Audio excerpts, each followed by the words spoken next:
IT job కోసం try చేస్తున్నారా? Coding tutor లో ట్రైనింగ్ తో పాటు స్టైఫండ్ అండ్ 100% జాబ్ గ్యారంటీ. నమస్తే, నేను Keshav. Welcome to Suman TV. కోల్కతాలో జూనియర్ డాక్టర్ హత్యాచార ఉదంతం దేశం మొత్తాన్ని కదిలించి వేసింది. అలానే సుప్రీంకోర్టు సుమోటోగా ఈ కేసుని విచారించాలనేటువంటి కీలక నిర్ణయం తీసుకుంది. సిబిఐ ఆల్రెడీ విచారణ పర్వంలో ముందడుగు వేస్తున్నటువంటి పరిస్థితి. కానీ అసలు దోషులు ఎవరు అనే అంశం పైన ఇంతవరకు ఒక స్పష్టత రాలేదు. పైగా కన్ఫ్యూజన్ రోజు రోజుకి పెరిగిపోతుంది అనేటువంటి విమర్శలు వస్తున్నాయి. ఈ ఉదంతాన్ని ఏ విధంగా చూడాలి? అప్పుడు నిర్భయ ఘటన, ఇప్పుడు అభయ ఘటన. దేనికి ఫుల్ స్టాప్ పెట్టలేని నిస్సహాయ స్థితిలో యంత్రాంగం ఉందా? ఈ అంశాన్ని విశ్లేషించేటువంటి ప్రయత్నం చేద్దాం. మనతో పాటు సీనియర్ పోలీస్ అధికారి రిటైర్డ్ రెడ్డన్న గారు ఉన్నారు. రెడ్డన్న గారు నమస్కారం. నమస్కారం అండి. ఈ కోల్కతా ఇన్సిడెంట్ దేశం అంతా కూడా ఒక సంచలనంగా మారింది. సిబిఐ ఇన్వాల్వ్ అయినాక ఒక క్లారిటీ వస్తుందని అందరూ అనుకున్నారు. ఇప్పుడు సుప్రీంకోర్టు డైరెక్షన్స్ తర్వాత కొంత క్లారిటీ వస్తుంది, కానీ ఎక్కడ ఒక అడుగు కూడా ముందుకు పడుతున్నట్టు కనిపించడం లేదు. ఒకటి, ఇన్వెస్టిగేషన్ ఏజెన్సీసు మనం అనుకున్నట్టుగా మొత్తం ప్రపంచానికి చెప్తారా? ఇది పత్రికలు, ఎలక్ట్రానిక్ మీడియా, ప్రింట్ మీడియా ఊహాగానాలు ఎక్కువగానే వస్తున్నాయి. ఎందుకంటే వేల సంఖ్యలో యూట్యూబ్స్ అయిపోయినాయి. దాంట్లో ఎవరికి దోచింది వాళ్ళు రాసుకుంటున్నారు. యాక్చువల్గా సిబిఐ ఇన్వెస్టిగేషన్ని సీల్డ్ కవర్లో కానీ వేరే పద్ధతుల్లో కానీ ప్రతి 2 గంటలకు ప్రతి దినంలో ఏం జరిగే చర్యలను కూడా సిబిఐ సుప్రీంకోర్టుకి సమర్పించాలి. ఒకటి, ఆ సమర్పించే సమయంలో ఎవరికైనా ఈ ఇన్వెస్టిగేషన్ గురించి చెబుతున్నారా? ఇది ఊహాగానం కాదా? ఒకటి, కొన్ని టెస్టులు, నార్కో అనాలిసిస్ టెస్ట్ అని, మిగతా టెస్టులు, బ్రెయిన్ మ్యాపింగ్ కానీ మిగతాటి ఏదో ఒక టెస్ట్ చేస్తారు. ఆ చేసిన తర్వాత వాడు ఏం చెప్తున్నాడు, వాడు చెప్పేదానికి ఇన్కోహెరెంటా, అబద్ధం చెప్తున్నాడా, ఎంతవరకు అబద్ధం చెప్తున్నాడు, సర్కమ్స్టెన్సెస్ ఎవిడెన్సెస్ ఏమి, ఆ మిగతా కెమెరాలు అవన్నీ విశ్లేషణ చేసుకొని ఇన్వెస్టిగేషన్ సాగాలి. ఒకటి, మనం అనుకున్నట్టే ఇన్వెస్టిగేషన్లో పురోగతి లేదు అని అనుకుందాం. ఏదో పిచ్చాపాట మాట్లాడి మభ్య పెడుతుంది అనుకుంటే సుప్రీంకోర్టు ఊరుకోదు కదా. కొంత పురోగతి మాత్రం లభించే ఉంటుంది.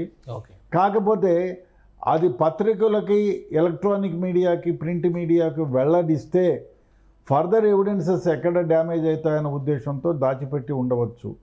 అది మనకి ఏదో ఒక విధంగా బయటకు వస్తే తప్ప మనం ఇన్వెస్టిగేషన్ జరుగుతూ ఉందా లేదా, పురోగతి సాధించారా లేదా అని చెప్పలేము. ఎందుకంటే ఒక ఇంపార్టెంట్ పాలిటీషియను లేకపోతే పవర్ఫుల్ ఇండస్ట్రియలిస్టో వాళ్ళకి సంబంధించిన పిల్లలు దీంట్లో ఇన్వాల్వ్ అయ్యారే అనుకుందాం.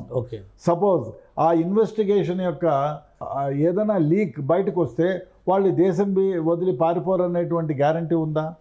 కాబట్టి ఇన్వెస్టిగేషన్ గోప్యంగానే ఉంచుతారు కొంతవరకు.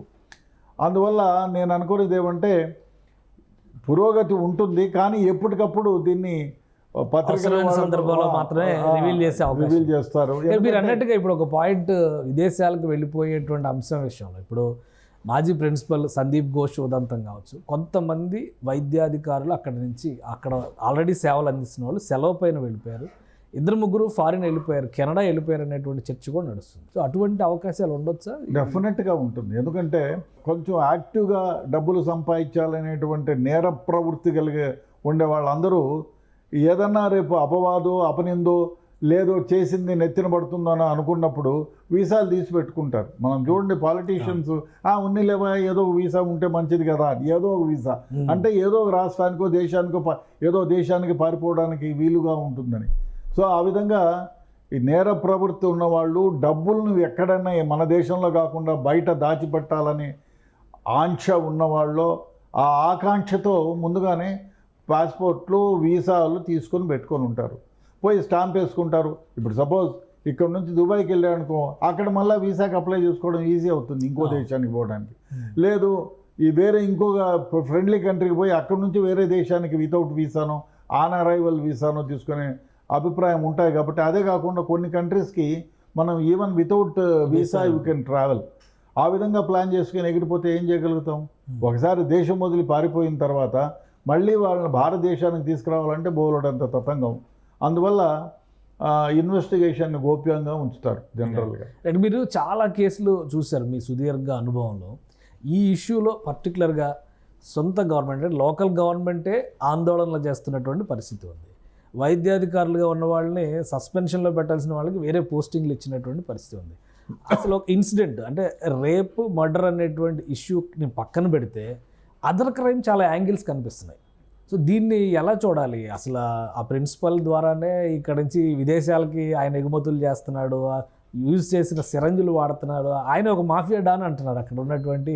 నిజము ఉండొచ్చు, ఇది కాకుండా ఊహాగానమై కూడా అయి ఉండొచ్చు. పూర్తిగా ఇన్వెస్టిగేషన్ చేస్తే తెలుస్తుంది. ముఖ్యంగా అతన్ని ఎందుకు సస్పెండ్ చేశారు, వాట్ ఆర్ ది కౌంట్స్, అది తెలియాలి. సో సస్పెన్షన్ చేసింది ఎందుకు, మళ్ళీ with in 3 days 4 days revoke చేయడం ఎందుకు? అంటే ఎంత పవర్ఫుల్ అయి ఉండాలా? ఒక వ్యక్తిని సస్పెండ్ చేసిన తర్వాత ఇమ్మీడియట్గా రివోక్ చేయాలి అంటే ఆయన పవర్ఫుల్ అన్నా అయి ఉండాలి, తప్పులు లేకుండా అన్నా బిహేవ్ చేసి ఉండాలి. ఈ రెండిట్లో ఏదో ఒకటి. మనం చూసుకున్న వ్యవహారం ఇంతకుముందు ఆయన పనిచేసిన హిస్టరీ తీసుకుంటే ఆయన కొన్ని ప్రలోభాలకు లొంగి పనిచేశాడన్నటువంటిది తేటతెల్లమవుతోంది. అట్లాంటి పరిస్థితుల్లో ఇతని పైన ఏదో నేరం ఉండి ఉండాలా? లేదు, ఇతను ఏదో పవర్ఫుల్ లీడర్ని వెనకాల ఈయనకి ఏదో తెలియని గొప్ప పనిచేస్తూ ఉంటుంది అనేది ఒకటి. అదే కాకుండా నేర ప్రవృత్తిగా ఉండేవాళ్ళు రాజ్యాన్ని పంచుకుంటే వాళ్ళల్లో ఒకళ్ళు ఈయనై ఉండవచ్చు. కాబట్టి మనవాడు డివోట్ చేయండి, వేయండి అనే ఉద్దేశం అన్నా ఉండాలి. సో ఇప్పుడు ఓవరాల్ ఇష్యూస్ని చూసినప్పుడు ఇదే ప్రభావం, ఇదే ఇన్ఫ్లుయెన్స్ ఇన్వెస్టిగేషన్ మీద పడదా? ఎందుకంటే లోకల్ పోలీసులు టోటల్ ప్రైమా ఫేసి మొత్తం సీన్ ఆఫ్ ఎవిడెన్స్ని మొత్తాన్ని కూడా డిస్ట్రాయ్ చేసేటువంటి పరిస్థితులుగా సహకరించారు. కళాశాల మెడికల్ కాలేజ్ యాజమాన్యం కానీ మిగతా వాళ్ళు కానీ, అలానే లోకల్ పొలిటికల్ సిస్టమ్ కానీ. ఇప్పుడు సిబిఐ ఎంటర్ అయిన తర్వాత దానికి కావలసినటువంటి ఎవిడెన్సెస్ గ్యాదర్ చేయడానికి కానీ, విచారణ సజావుగా ముందుకు సాగడానికి కానీ అవకాశాలు ఉంటాయా? డెఫినెట్గా ఉంటాయి. ఎందుకంటే ఉంటాయి. ఎంతవరకు డిస్ట్రాయ్ చేయగలరు, కొంతవరకే చేయగలరు. ఎందుకంటే 7,000 మంది అక్కడ అటాక్ చేసి మొత్తం ఆ పరిసర ప్రాంతాలన్నింటినీ ధ్వంసం చేశారు. కోర్టు కూడా సీరియస్ అయింది. అవును, సో అయినా కలెక్ట్ చేయడానికి ఎవిడెన్సెస్ కలెక్ట్ చేయడానికి కొంతవరకు వీలవుతుంది. ఇప్పుడు వాళ్ళు ఆ హాల్ని ర్యాన్సాక్ చేయలేదు. ఎక్కడైతే ఇన్సిడెంట్ జరిగిందో ఆ హాల్ని ర్యాన్సాక్ చేయలేదు.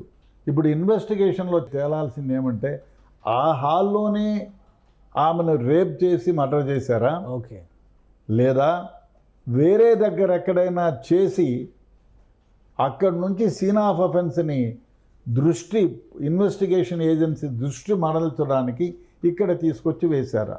ఇది ఎప్పుడు సాధ్యమవుతుందంటే ఇన్వెస్టిగేషన్లో థరోగా ప్రతి ఒక్కరిని ఎగ్జామిన్ చేస్తే సీన్ ఆఫ్ అఫెన్స్లో ఆ వాళ్ళు ఎవరెవరు డ్యూటీలో ఉన్నారు, ఎన్ని గంటలకు, కొన్ని కెమెరాస్ని ఆ విధంగా చూసి చాలామందిని పకడ్బందీగా ఇన్వెస్టిగేషన్ చేయగలిగితే ఫస్ట్ సీన్ ఆఫ్ అఫెన్స్ని ఫిక్స్ చేయొచ్చు. ఎందుకంటే ఆమె కదలికలు ఒకవేళ కెమెరాలు ఉంటే, లేకపోయినా అది నిర్మానుష్య ప్రదేశం కాదు కాబట్టి జనసమూహం ఉన్నారు, హాస్పిటల్లో పేషెంట్స్ వస్తున్నారు పోతున్నారు, నర్సులు ఉంటారు, డాక్టర్లు ఉంటారు, డెఫినెట్గా ఏదో ఒక సందర్భంలో ఎవరో ఒకళ్ళు చూసే ఉంటారు. కాబట్టి ఈ ఎవిడెన్సెస్తో మళ్ళీ సీన్ని డెఫినెట్గా గుర్తించవచ్చు. అదేవిధంగా ఒకవేళ డిస్ట్రాయ్ చేసినా కూడా కొంతవరకు రీకన్స్ట్రక్షన్ లాగా చేసి రాబట్టవచ్చు ఇన్వెస్టిగేషన్ కరెక్ట్గా జరిగితే. రైట్. మీరు అన్నారు సిబిఐ అన్ని విషయాల్ని బయటికి చెప్పాల్సినటువంటి అవసరం లేదని. బట్ ప్రజల్లో కాన్ఫిడెన్స్ నింపడం కోసం సిబిఐ వ్యవహరిస్తున్నటువంటి తీరు కానీ, సిబిఐ అధికారులు ఆ సామర్థ్యం ఉన్నవారు ఉంటారు కాబట్టి న్యాయం జరుగుతుంది అనేటువంటి హోప్ ఇవ్వచ్చా? డెఫినెట్గా ఇవ్వచ్చు. ఎందుకంటే వాళ్లకు ఇప్పుడు సిబిఐకి 100% సిబిఐ కూడా ఇన్ఫ్లుయెన్స్ చేయగలరు అని ఇటువంటి కేసుల్లో I don't think it will happen. ఇటువంటి కేసుల్లో ఇది జరుగుతుందని నేను ఊహించను. కొంతవరకు ప్రభావితం చేసిన వ్యవహారాలు ఉన్నాయి క్రితంలో తీసుకుంటే, కానీ ఇటువంటి కేసుల్లో ప్రభావితం కారు అనేటువంటిది నా అభిప్రాయం. ఎందుకంటే చాలా కేసెస్లో చూస్తే కొన్ని సందర్భాల్లో సిబిఐ కూడా కొంచెం ప్రభావితమయ్యాయి అనే అపనిందన మూటగట్టుకునే క్రితంలో. బట్ ఇప్పుడు ప్రజెంట్ సీనారియో అంత దారుణంగా ఉండదు. డెఫినెట్గా ఇటువంటి అభయ కేసులో ఖచ్చితంగా న్యాయం జరుగుతుంది అనేది డెఫినెట్గా కొంతవరకు న్యాయం అయితే జరుగుతుంది. రైట్. థ్యాంక్ యూ రెడ్డన్ గారు, మీ అభిప్రాయాలు తెలియజేసినందుకు. ఇది కోల్కతా ఇన్సిడెంట్లో జరిగినటువంటి పరిణామాలు, ఇప్పుడు విచారణ జరుగుతున్నటువంటి తీరు. ప్రతిదీ ఫ్రేమ్ టు ఫ్రేమ్ మీడియాకి వివరించే అవకాశం ఉండకపోవచ్చు, కానీ సిబిఐ అక్కడ ఉన్నటువంటి ఆధారాలు, అందుబాటులో ఉన్నటువంటి సాక్ష్యాలు, ఘటనకు సంబంధిత వ్యక్తులతో నుంచి సేకరించేటువంటి సమాచారం, వీటి ఆధారంగా ఖచ్చితంగా నిందితుల్ని ట్రేస్ చేయడానికి మార్గాలు మిగిలే ఉన్నాయని రెడ్డన్న గారు చెప్తున్నారు. ఏం జరుగుతుందో వేచి చూడాలి. అభయ కేసులో న్యాయం జరగాలని దేశం మొత్తం కోరుకుంటుంది కాబట్టి ఈ విచారణ సక్సెస్ఫుల్గా కంప్లీట్ చేయాలని ఆశిద్దాం. ఇది స్పెషల్ డిస్కషన్. Keep watching.